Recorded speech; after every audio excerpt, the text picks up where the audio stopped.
Welcome back to episode 4 of F1 Life. Thanks so much to everyone that watched the last episode and all that subscribed. It does make a huge difference to the channel and I appreciate every single one of you.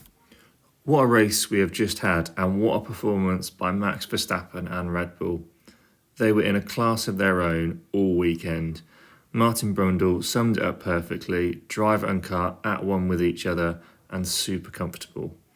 Coming into the weekend with an engine penalty, Max must have thought he would lose ground to Charles this weekend.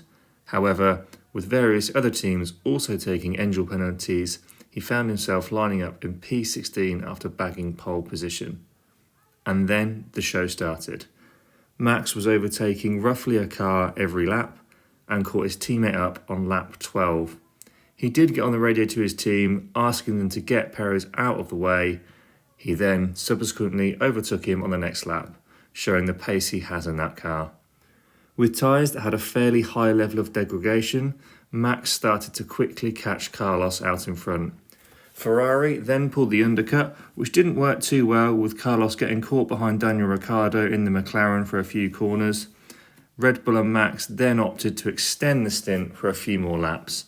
The tone of the radio conversation between Max and his engineer GP shows how comfortable they are with each other, Max comfortably saying just extending a few more.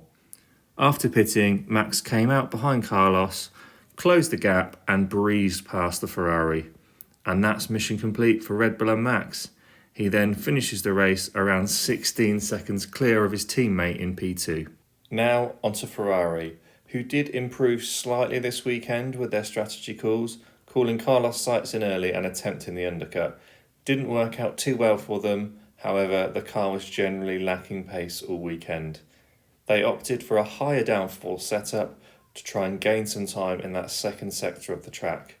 Going back to strategy though, the team did broadcast lots of information about tyre conditions to their rivals, even asking Charles what strategy he wanted, something which the team should have all wrapped up.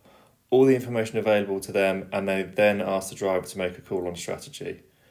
Carlos did make a great start and built up a gap to Perez, however he couldn't hold off the Red Bull pair in the end and was even being caught by George Russell in the Mercedes towards the end of the race. Mercedes were tipped to have a great car at Spa. However, they also generally lacked pace all weekend. On race day, the car did improve, something we usually see with George Russell grabbing P4. Lewis had an unfortunate incident with Fernando on the first lap and subsequently retired the car. After seeing the footage, Lewis concluded it was his fault, with him not being able to see the Alpine in his blind spot.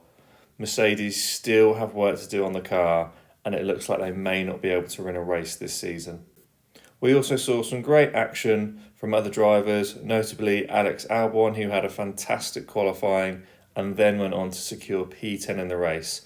The Williams was fast in the straights and Alex made the most of the performance in the car.